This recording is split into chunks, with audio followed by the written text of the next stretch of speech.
Dr. Thomas here. If you look at the rest of my channel, you'll see that I usually let the music speak for itself. I provide the score and I play it. And I don't really give you much more. But the piece that I'm going to show you today, I want to give you a little bit more. So I'm doing an analysis. This time I thought it would be fun and insightful to take a little bit of a different approach and dive in to show you my creative process, how I compose the piece, what I'm thinking about, and what makes it fun to listen to. First, I want to tell you a little bit about why I called the piece a Sonata-Fantasy. I initially composed it as a standalone, but the theme, the main theme that I get to, I really loved so much that I knew that I wanted to do more with it. It's a very simple theme consisting of an ascending arpeggio, just 3 notes, and a descending tetrachord, 4 notes in a scale that goes down. This is what it sounds like. So those elements come back a lot in this piece. The ascending arpeggio and this tetrachord. Essentially, it is a scale fragment, half of an octave, but it has motivic value and importance in the piece, and there's lots of different ways that it comes back. So, I enjoyed this theme on its own, but I felt like it had more to give. It was then that I started thinking about this composition as an extended piece or pieces. I decided to take that theme and improvise for a bit, and I worked until I got a slow movement and a fast movement, and then I polished it a little bit, and I designed them so that they would go from one into the other without a break. Attacca. It wasn't my initial goal, but I soon realized that the overall structure was very similar to that of a sonata. But because of the interconnectedness of the themes combined with the improvisatory nature of the sonata as a whole, I thought that the most fitting theme would be Sonata-Fantasy, which you see in other works like Scriabin's Second Sonata and Beethoven's Opus 27, numbers 1 and 2. So you might also notice that the number of the piece is number 42. And that is significant to me because I am a Douglas Adams fan. I love the Hitchhiker's Guide to the Galaxy series. And that number is very important for that. Well, there's a specific part of the books that is very important in. So a reference that I chose to put in there is the titles of the individual movements 1, 2, and 3. Life, the universe, and everything. I'm not trying to be too pretentious here. Hopefully you take it as a lighthearted reference to Douglas Adams, who is lighthearted with everything he does. Anyways. That's right. Okay, let's get into the first movement. It starts with an ascending tetrachord, which you already know is part of that theme. A descending tetrachord specifically. But this starts with an ascending tetrachord.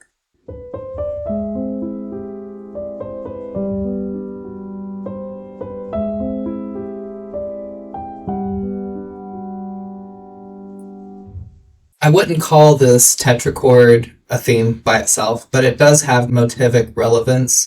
As you'll see later, it comes back in lots of different ways as parts of melodies, even as a bass line. It's just all over the place. That's what the right hand does. The left hand has this chord that's 4 ascending notes, just like that. And I keep doing those 4 ascending notes for a while. It's almost like a vestige of that initial ascending tetrachord. Kind of keeps that idea going just a little bit. So this chord gets expanded slightly as it evolves here.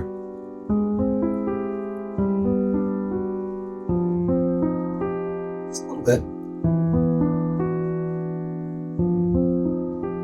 Then we arrive at this G7 cadence.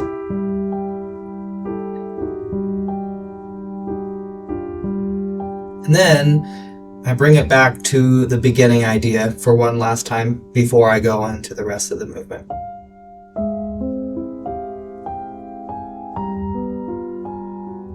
Stick with the G7 a little bit, and then new idea. And this new idea brings in what I call the syncopation motive. And there's lots of different versions of the syncopation motive, but it represents unrest and tension in the whole sonata fantasy. So here we have it first. Actually, we have the first syncopation earlier on with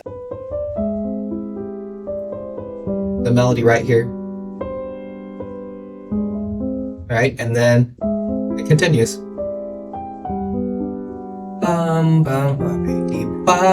So it actually comes in pretty early, the syncopation motive, this idea of emphasizing things that aren't on the beat.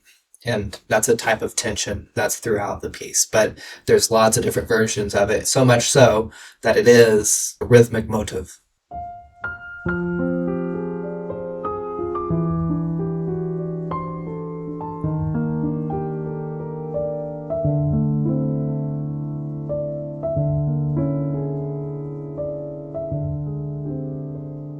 And then we go into another section here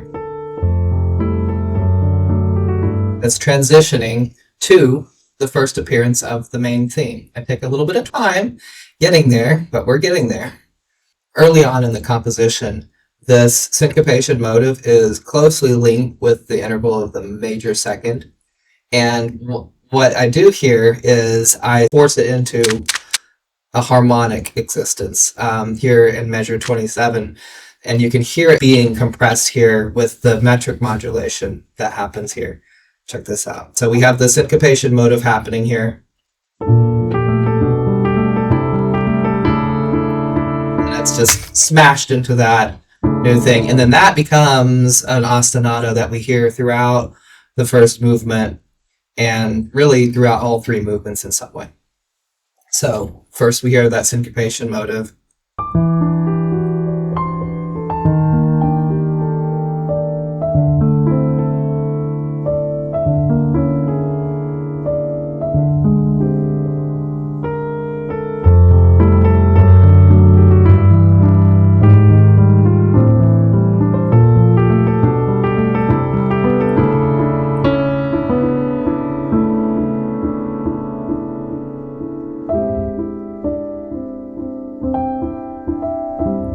So in this section, I'm developing the idea of the syncopation motive and starting to transition into the main theme. I'm not there yet, but check out how the motive gets developed here.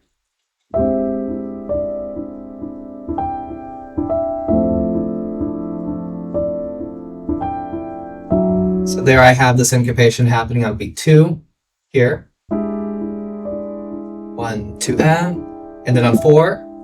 1, 2, and then here I have it on 3.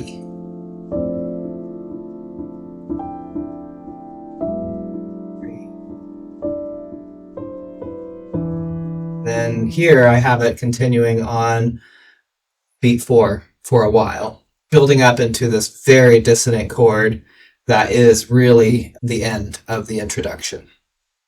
Here's that section.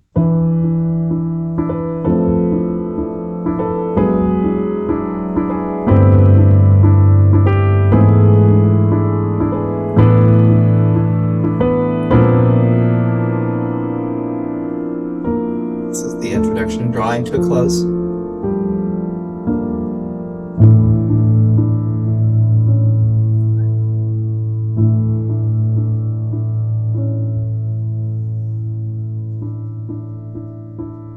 Here's the theme. So now that I have the theme finally in,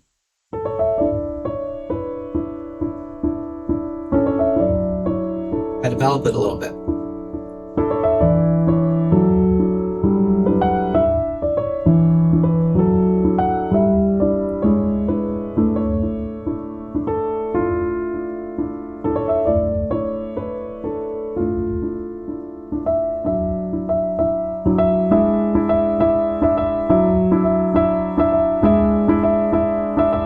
And then I have this little climax here that's built up to with the syncopation motive repeated, but it's a little bit more predictable this time, which adds to the power of the climax.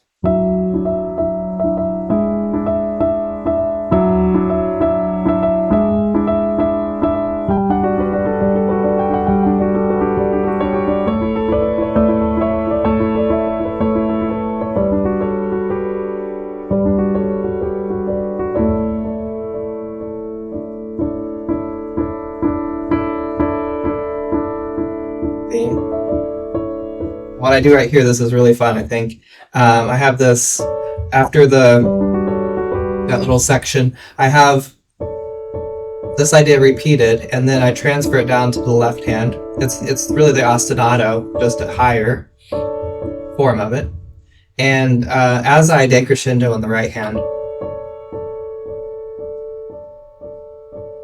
I crescendo with the left hand, and that happens simultaneously. So it's this kind of a thing. What? Decrescendo, crescendo. A little hard to pull off, but it's fun. So we have this little transitionary section here at less rubato. And I have a really fun little metric modulation that happens to transition. So in this little transitionary section, You're fancy. Fancy. So in this little transitionary section, I have doubling down on transitionary. Don't say that. That's what? Transitionary? It's a word. Transitional? Transition. Okay. Sorry. So this little section is a transition into the presentation of the main theme for the first time. And it includes a metric modulation, which I've notated kind of redundantly here, but it's to make sure that at that point we are at a certain tempo so that the transition is smooth. So here we have a slower tempo, but where it says less rubato, I want you to start feeling it more in time.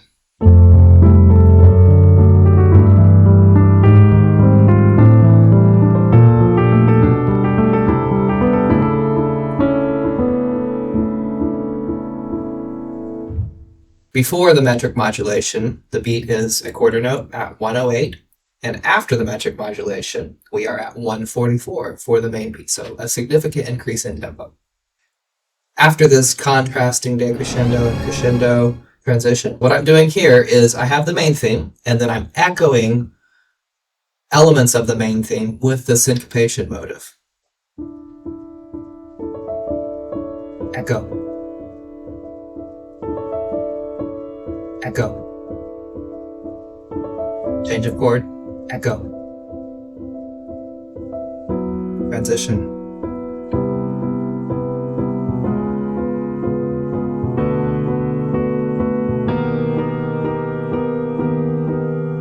So here we have the ascending bass line going up there. Technically it stays down here on B, but we have this ascending idea.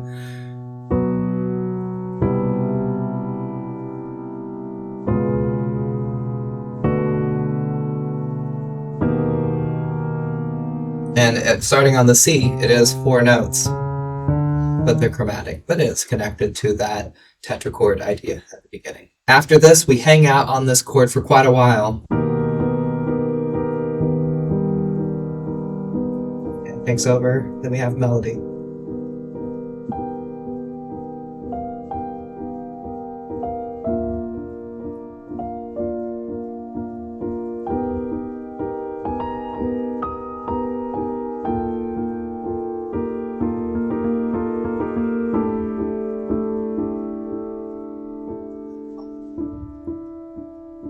Last theme.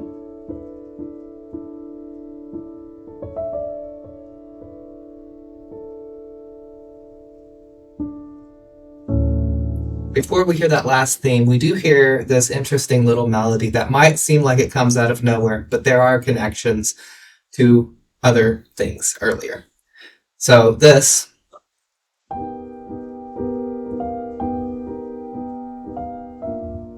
is the syncopation motive, but also this right here after it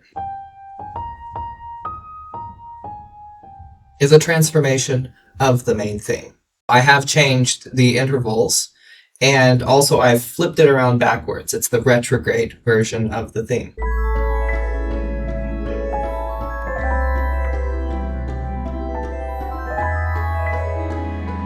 Now we are just a few measures from the end of the first movement, and you might think that we're done with thematic transformation, but we are not. There's a little bit left. So we have these chords here. Then we have this inner melody. It gets modified. And it returns 3 more times. But this melody, I think of it as connected to the main theme. It's a very intervallically compressed version. Instead of thirds here at the beginning, it's seconds. But it ascends and then goes down. It's very modified, but I hear it as connected. And then after that, we hear the retrograde version, which is the backwards version of the theme. Another retrograde version of the theme. Then one last retrograde version. Then we get to this penultimate chord here that I feel like has a lot of the flavor of the very first chord of the piece. Kind of sour, bittersweet. It's a complex emotion that we hear with this. And I hear a lot of the same stuff with that chord, which is what I choose to end on here, or the penultimate chord that I choose.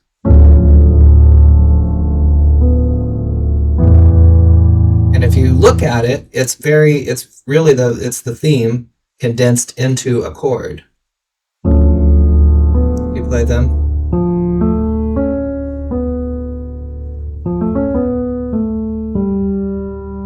I don't go there, I just play it as a chord.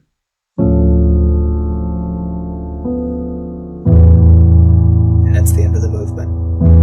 And these last 3 chords here, very open chords, are a hint to what's coming in the next movement, which I start on the same chord. The second movement, titled The Universe, starts with the same chord that I ended the first movement with, and the pedal holds it over. The theme of this movement is a intervallically expanded inversion of the main theme. This is pertinent because it is a way that I can realize the concept of expansion, which is fitting because this movement is called the universe. The left hand accompaniment here at the beginning, and which continues for a while, if you look at it, it's a stack of fifths, which is the beginning of this motive. So that's what I have derived this from.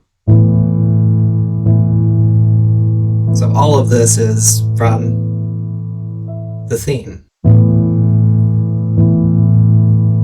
Now, in the theme, we do have the syncopation motive, just a little bit here at the beginning. See if you can spot it.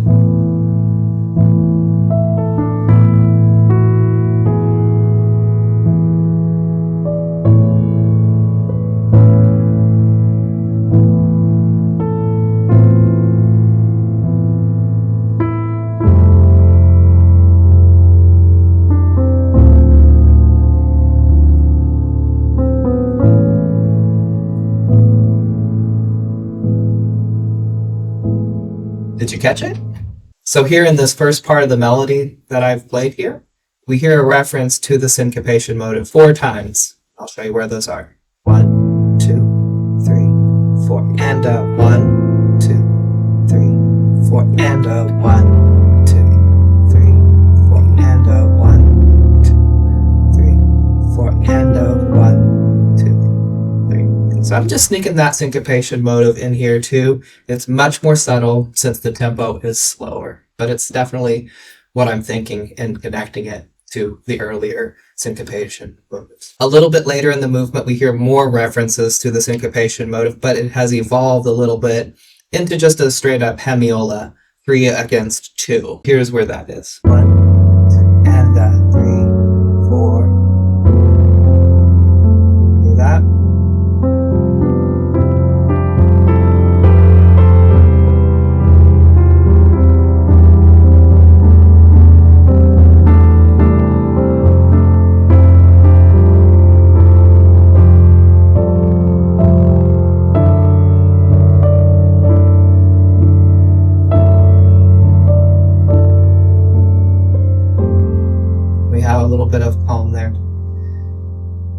So I'm taking that idea of syncopation and turning it more into a soaring motive. You could think of this as the soaring version of the syncopation motive in the piece. And there's another one later that's sort of the opposite of this. It's like a descending version of it at the very end of the piece. The soaring version of the syncopation motive that we just heard inspires the next section, which is a barcarolle feel. And I have the theme in the right hand, and in the middle of it, on top of the barcarolle feel, we have a transformation of the theme that we heard at the end of the first movement, but it's nestled in with everything else here.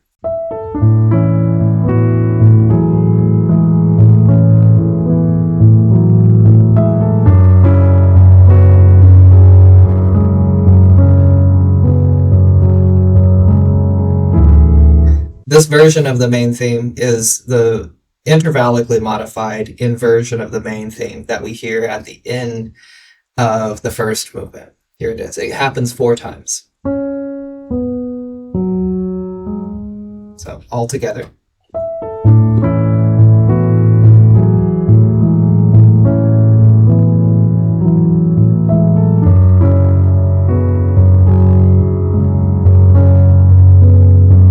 Disappears here. Next, we have a winding down of this feel.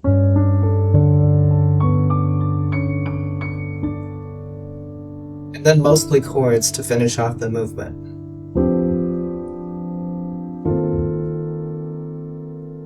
And the last few chords here are very big and open to connect them to the open fifths of the rest of the movement accompaniment.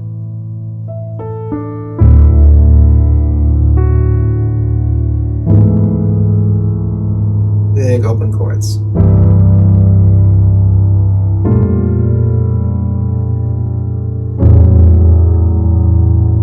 And if you look at the right hand on all of those, there is an embedded stack of fifths. So the theme and the accompaniment, all that is embedded in those last chords too. Like the transition from the first movement to the second movement, the third movement immediately follows the second movement, and the pedal does not let up from this chord. At the beginning of the third movement, I set up a brief ostinato, just on a beat, and then the theme enters immediately. Should sound very familiar by now. This theme is a transformation of the original main theme, of course, and it has elements of both the first movement version and the second movement version. It has the same overall profile, not inverted or retrograde, of the main theme. So the main theme would be, but I've expanded those intervals from thirds up to fifths, like I did in the second movement, but it's not slow. And it's in the same direction as the first movement. I have elements of the first movement's theme and the second movement's theme in this one because it's called And Everything. So I'm including elements of all those themes in this one. The overall feel of this movement is a faster version of the barcarolle, but it's really more of a jig.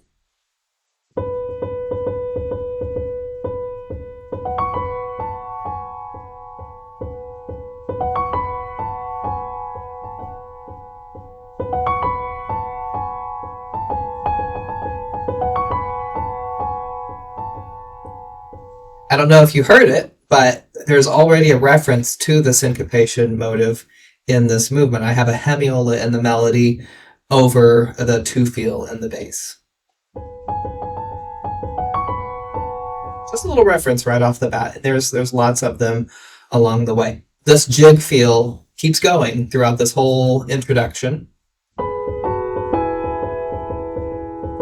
And you have to use your left and your right hands creatively to make that keep going. I recommend using this fingering. Wherever this figure appears, it works really well to keep that rhythm going. The modality at the beginning of this measure is B Dorian, which reminds me of the folk music of England, which of course is where Douglas Adams is from. This jig feel keeps building until we transition a little bit later into more of a flowing feeling. This section builds into a new version of the retrograded version of the theme that's semi-palindromic. Let me show you.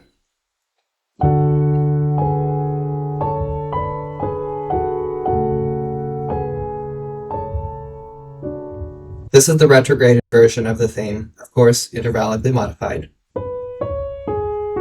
And I have this also at the beginning, backwards. Another connective melody. And then I really love this line here, which is a combination of the ascending tetrachord, harmonized, and the theme.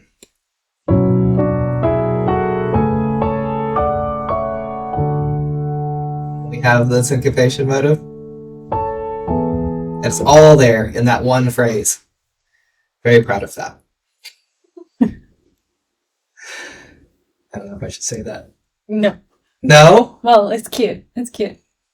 And then we have several presentations of the theme. First, we have it as the third movement version. And then we have the exact first movement version that comes back 3 times. And that leads into the penultimate climactic section. There's one more climactic section after this, but this is almost there. After this big climax, we relax a little bit with these seconds. We have the theme. This is the highest iteration of the theme. Very calm. We have this little G major section that's very similar. I hear it as connected to the florid G major section of the first movement. But this one leads into the last climax of the piece, which has one last major reference to the syncopation motive, and it's one of the more complex ones. Here's how it works. I have this melody in the upper part of the left hand, which is in 3, 1, 2, 3, 1, 2, 3, which is superimposed over compound quadruple. So it's effectively a hemiola over that. And then on top of that, I have this pattern that has groups of 4 notes over those 3. So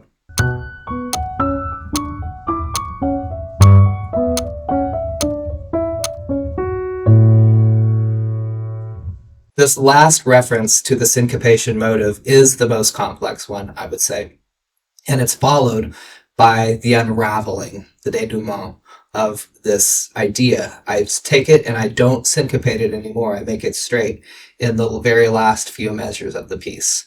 Right here, measure 242. 1, 2, 3. Everything in me wants to make that syncopated too, like this. 1, 2, 3, 4, and a 1. But I want it to be symbolically finished, and so I made it straight here. 1, 2, 3, 4. 1, 2, 3, 4. That's finished, and then I bring back the theme one last time to finish it.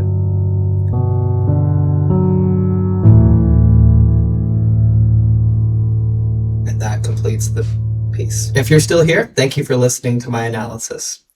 I hope it helps you understand how I compose the piece more, which will also help you appreciate it more, I think. So, without further ado, here is the Sonata-Fantasy. I said adieu. I heard that. So, without further ado, here's the Sonata-Fantasy.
I hope you enjoyed following along with my creative process. This is my first time talking through one of my pieces on the channel. As a composer, it's probably more satisfying to hear your music because you know everything that's going on. And so I just wanted to share a little bit of that joy with my listeners. Thank you so much for taking the time to listen to this whole video and follow along with my compositional process. If you enjoyed the whole video, don't forget to comment, like, and subscribe. Yeah. Okay, stop it. Done. Love you.